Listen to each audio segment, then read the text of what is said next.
dia tetap diperhitungkan sebagai orang benar. Kenapa? Ada iman di dalam dia. Karena tafsirannya itu, meskipun itu salah, itu membuktikan bahwa dia masih mau hidup berkenan atas penantiannya kepada Allah yang akan datang. Gitu. Jadi ya nggak masalah. Karena tafsir ya tetap tafsir. Tapi realita dan kenyataan mengenai Allah itu bagaimana, itu sudah dinyatakan dalam kitab suci. Gitu. Siap. Kak, aku mau nanya lagi satu, boleh nggak? Ya, silakan. Nah, gini, lagi satu mau nanya. Di Matius 14 ayat 24 kalau nggak salah itu kan dibilang bahwasannya kegenapannya akan terjadi ketika semua bangsa di bumi telah mengetahuinya atau telah mendengarnya atau bagaimana itu, Kak. Matius 14 ada berapa? Matius 14 ayat 24 kalau nggak salah, Kak. Nah, pokoknya poinnya di sana itu kegenapannya akan terjadi. Itu kan Nggak ada berbicara di sini. Pernah murid-muridnya diombang-ambingkan, itu nggak ada hubungannya. Matius. Matius 24 ayat 14 kali ya. Dan Injil kerajaan ini akan diberitakan seluruh dunia dan menjadi kesaksian bagi semua bangsa. Sesudah itu barulah betul. Jadi seluruh bangsa harus mendengarkan Injil baru kesudahannya tiba. Oh, iya itu, Kak. Matius 24 ayat 14 kan berbicara, maksudnya tertulis begitu. Nah, per hari ini kalau kita ketahui bersama lah, Kristus itu pasti sudah ditauin lah sama sebagian besar atau mungkin semuanya bangsa di bumi. Jadi Belum. kalau Enggak. berangkat dari firman itu, Kak, ini maksudnya kalau berangkat dari firman itu, kegenapan yang dimaksud ke sana itu kegenapan full satu Alkitab, kegenapan perjanjian lama dan perjanjian baru atau perjanjian baru saja, Kak? Itu yang mau saya tanya. Kegenapan ini kan berarti Injil itu diberitakan ke seluruh dunia. Nggak ada hubungannya dengan perjanjian lama lagi. Karena Injil itu, kabar baik itu, yaitu Kristus, kalau dia sudah diberitakan ke seluruh dunia, baru tiba kesudahannya. Kalau Kristus sampai sekarang belum datang, berarti belum semua mendengarkan Injil. Belum semua mendengarkan berita keselamatan itu. Itu saja. Jadi kalau sampai hari ini Kristus belum datang, berarti belum semua orang dengar Injil.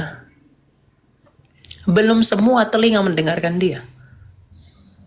Tapi berarti selama 20 abad ya, 20 abad Yesus datang untuk pertama kali itu belum, maksudnya seluruh bangsa berarti belum tahu bahwasannya Yesus itu ada, Kak.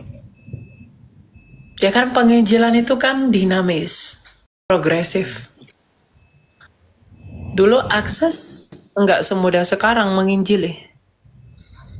Sekarang dari internet orang bisa menginjili dan mereka bisa dengar berita keselamatan. Dulu di zamannya Rasul, abad mula-mula abad pertengahan sampai abad-abad 15, 16, 17 kan belum.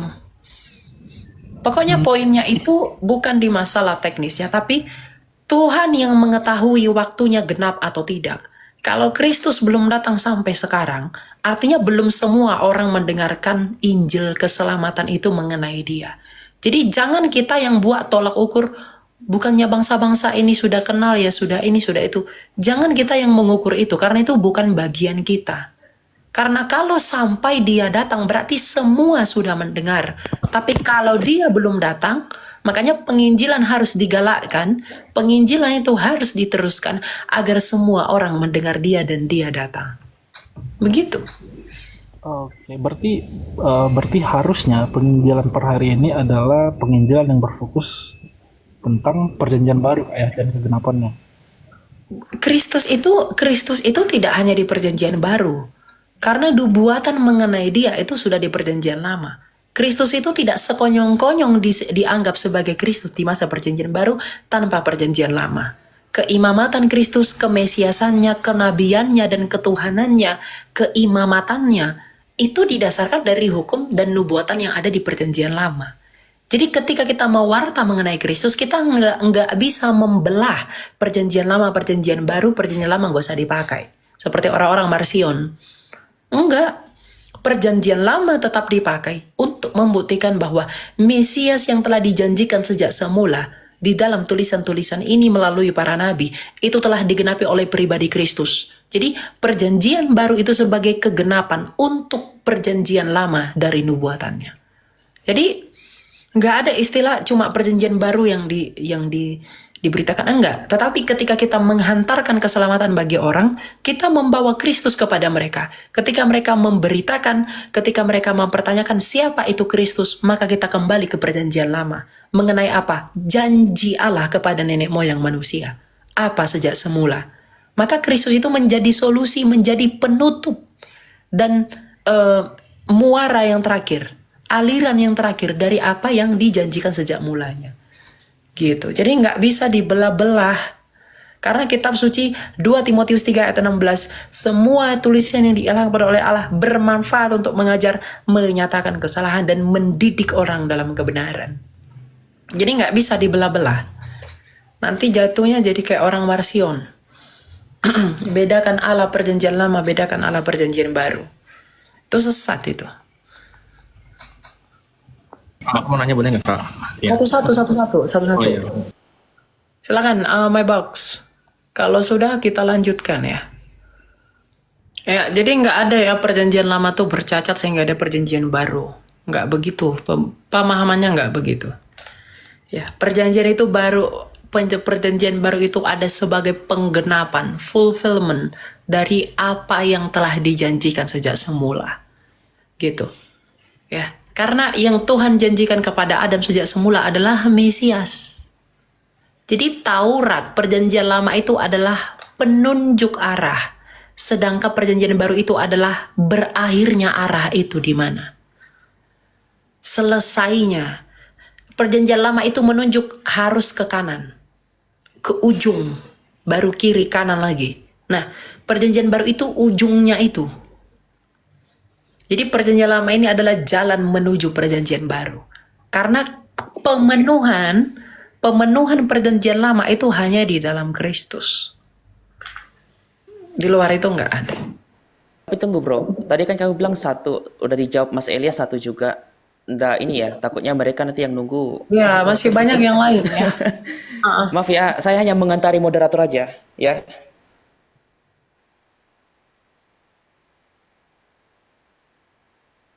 Iya, bukan perjanjiannya itu yang cacat, tetapi mereka yang mengadopsi perjanjian itu yang bercacat. Perjanjian itu nggak pernah cacat, karena perjanjian itu objek. Perjanjian itu nggak pernah cacat, itu dari Allah. Apakah yang dari Allah bercacat? Enggak. Tapi orang yang mengadopsi janji itu bercacat semua.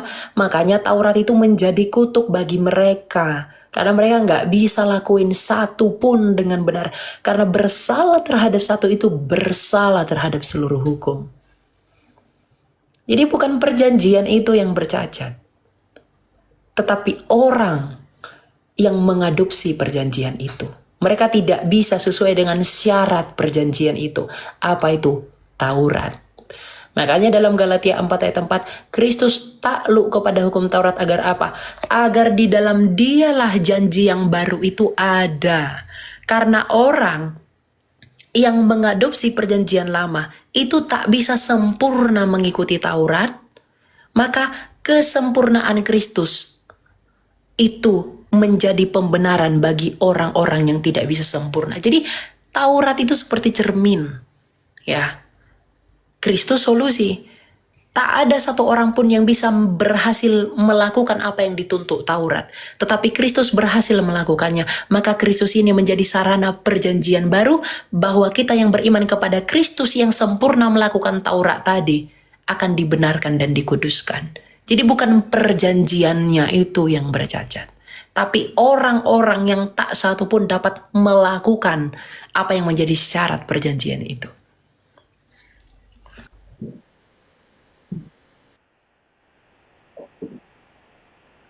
Ya, Alkitab berkata mereka yang tidak setia pada firman Tuhan. Makanya itu yang tadi saya katakan.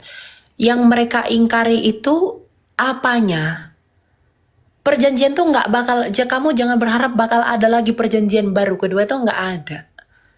Ya, tapi kalau mereka tidak percaya kepada Kristus yang adalah penggenapan perjanjian baru itu, maka mereka binasa. Jadi bukan masalah tafsir, tapi kepada pribadi yang menjadi penggenapan janji itu. Makanya dikatakan dalam Galatia 3 ayat 29, jikalau kamu adalah milik Kristus, kamu adalah keturunan Abraham. Jadi polanya tuh nggak begitu lagi. Kenapa? Karena poinnya tadi yang saya katakan, perjanjian itu sudah selesai. Apa yang dinubuatkan setelah Kristus itu bukan lagi perjanjian.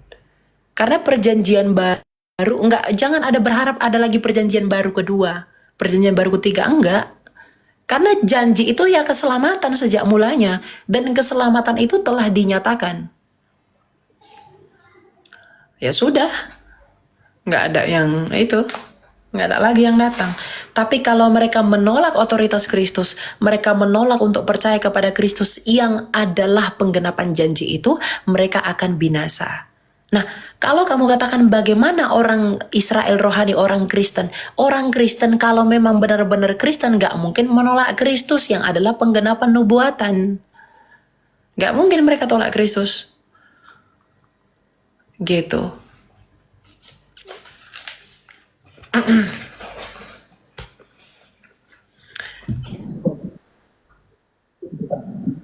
Oke, ya. Silakan, maafin.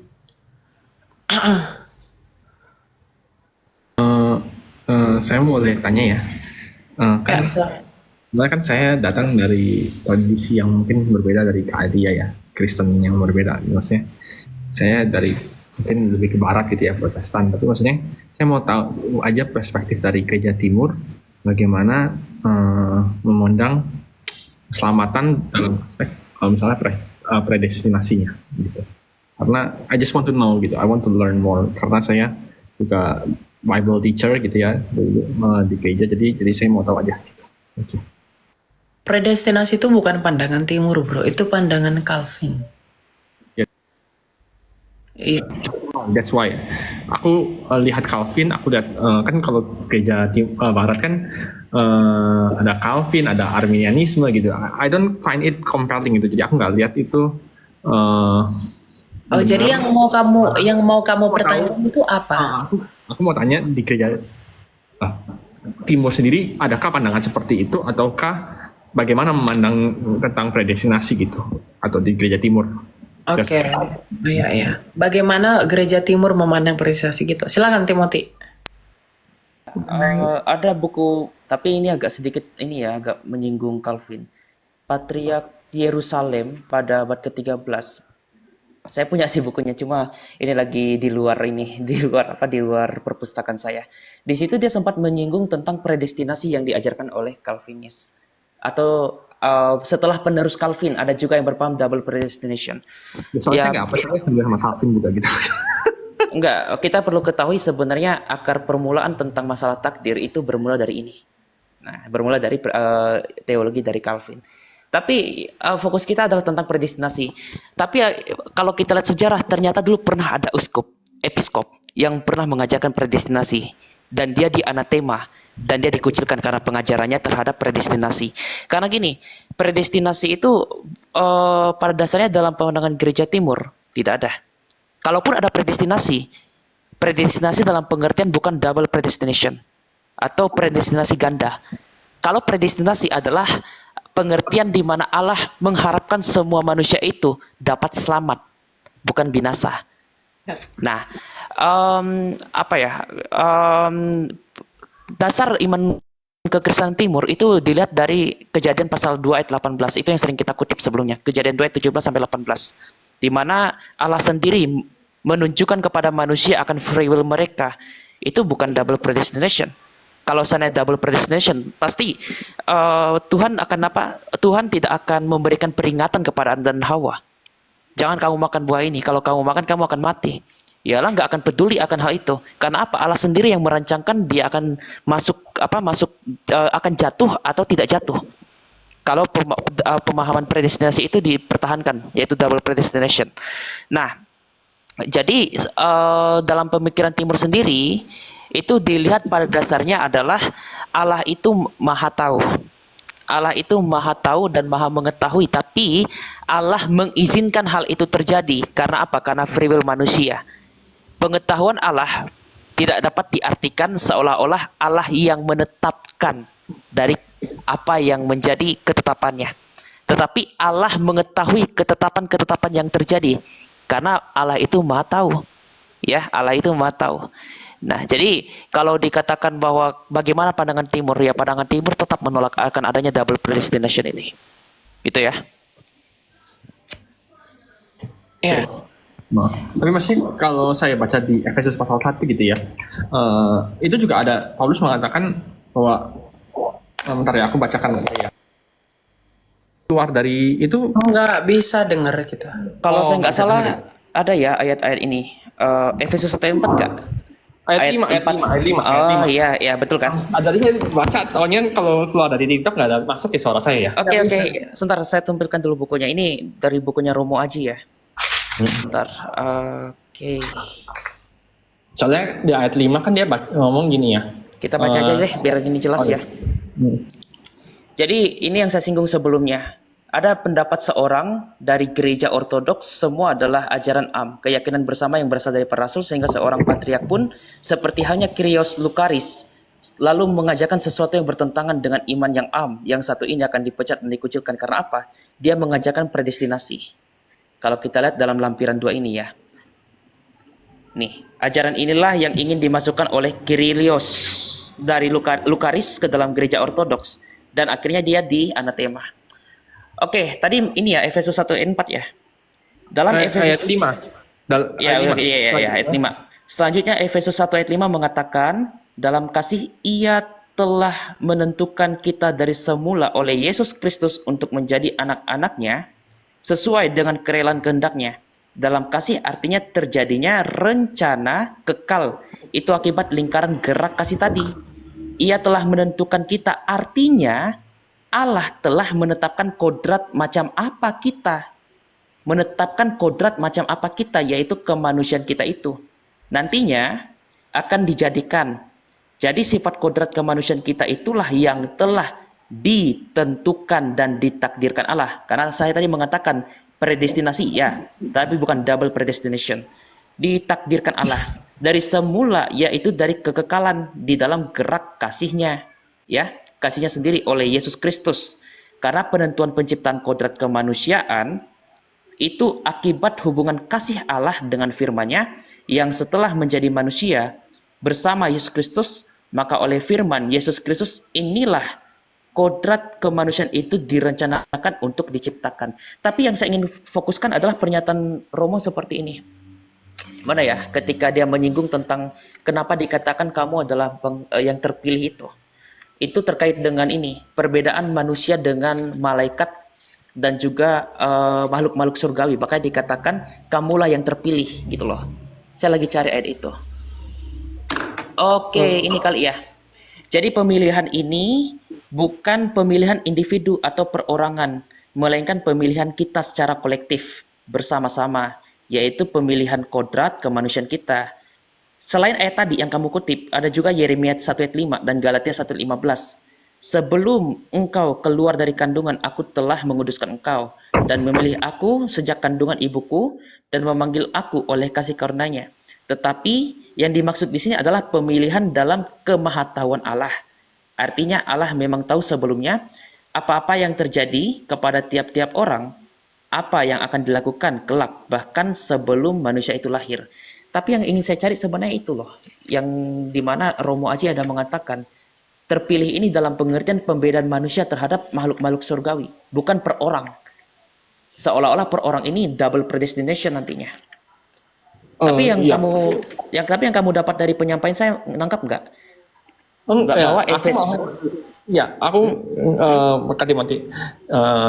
Aku pikirkan ya dari Efesus 5 ini juga, makanya aku nggak setuju sama Calvin karena Efesus pasal 5 ini gitu loh.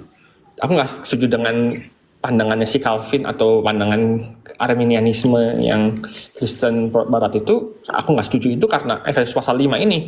Karena kan kalau aku maksudnya setelah aku maksudnya research tentang Efesus pasal 1 ayat 5 ini, jadi ini aku utarakan pandanganku dulu ya, boleh ya. Jadi di ayat 5 ini kan dia bilang gini, dalam kasih ia telah mengaruniakan kita, gitu kan. Nah, kita ini itu secara kolektif itu adalah bangsa Yahudi dari semula oleh Yesus Kristus untuk menjadi anak-anaknya. Karena nanti di ayat 13 dia nggak pakai kita lagi, dia bilang di dalam dia kamu juga, berarti kamunya itu siapa? Gentiles, karena kamu telah mendengarkan firman kebenaran, yaitu Injil keselamatanmu. Di dalam dia kamu juga ketika kamu percaya dimeteraikan oleh Roh Kudus yang dijanjikannya itu. Jadi aku predestinasi yang aku percaya itu adalah bahwa sejak semula gitu kan, karena Allah ini Maha tahu gitu. Jadi kan Allah tahu bahwa one day Adam dan Hawa itu bakal jatuh dalam dosa gitu. Dia tahu lah, kalau dia ciptakan manusia itu dia tahu bahwa manusia ini bakal jatuh gitu.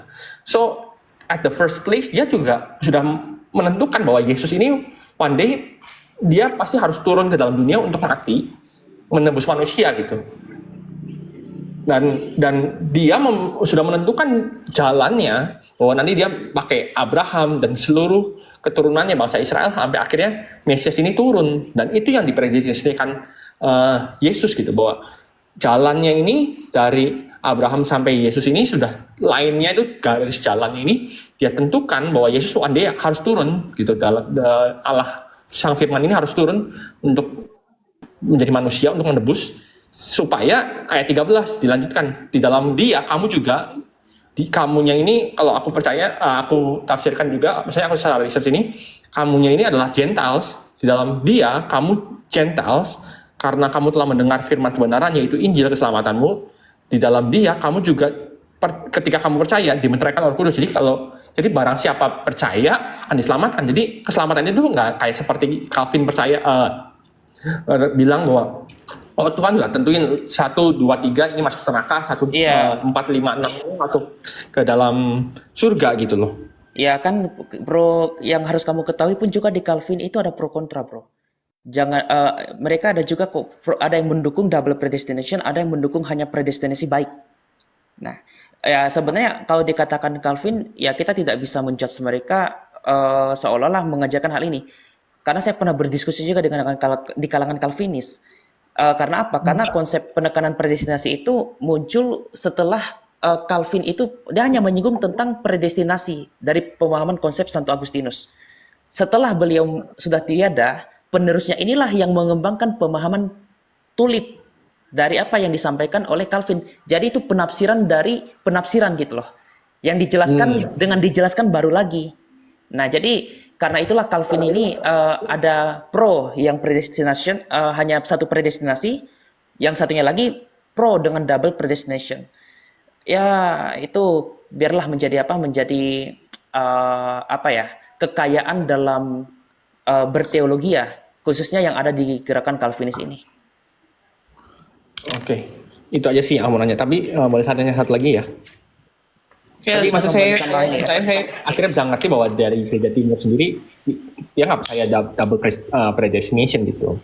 Ya ini. Tapi pengakuan Dositeos, seorang patriark yang pernah mengkritik Calvin terhadap, kalau nggak salah predestinasi juga dikritik dalam buku ini. Itu ya. Aku itu screenshot ya tadi ya. Tadi aku mau nanya sama Kak Elia Mirionnya tadi ya. Tadi kan Kak Amelia bilang tadi kalau misalnya penafsirannya salah gitu ya. Misalnya kalau misalnya salah tapi dia punya iman dan maksudnya ketika Yesus datang ya dia masih selamat lah istilahnya gitu kan ya. Tapi menurut aku itu tergantung sih Kak. Ketika yang ditafsirkannya itu misalnya doktrin sekunder gitu ya, maksudnya yang itu benar. Ya. Tapi kalau misalnya hal-hal sekunder kan dia percaya juga Yesus gitu maksudnya ya kan.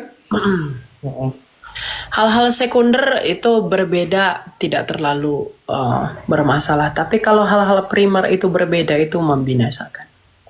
Oke, thank you, itu aja sih Kak. Thank you. Oke, ya. Silakan Amaze Balls. Malam. Ini ada Nah, nggak? halo malam Kak Elia dan Kak Timothy. Ya, silakan. Nah, aku mau tanya Kak. Aku ada punya dua kejadian yang menurutku yang aku sendiri tertarik gitu. Kejadian yang ada di Alkitab. Yang pertama itu adalah perkataan Yesus kepada murid-muridnya itu di Matius 17 ayat 20. Dia bilang gini, kalau seandainya mereka punya iman yang sebesar biji sesawi aja, kita itu bisa bahkan memindahkan gunung gitu ya. Nah, yang mau aku tanya itu maksud dari perkataan Yesus itu sebenarnya apa gitu? Apakah itu secara eksplisit kita bisa melakukan hal yang mungkin saat ini mustahil gitu ya? Kalau kita punya iman yang ya dibilang kalau sebesar biji sesawi aja gitu. Atau ada maksud tersirat gitu dari perkataan dia kepada murid-muridnya itu gitu, Kak?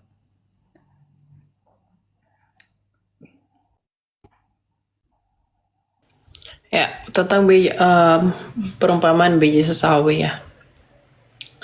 Kita lihat di dalam Markus. Bukan di Markus deh. Mana tadi ya? 17 ayat 20. Iya, Matius 17.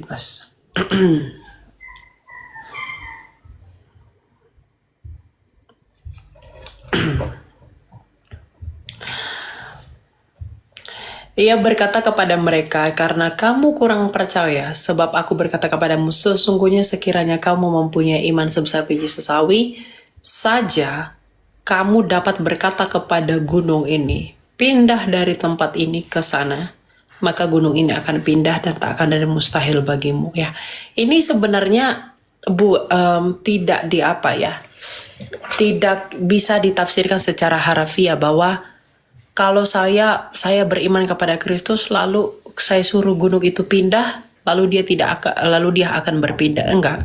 Kenapa? Tetap itu di dalam kedaulatan Allah. Ya.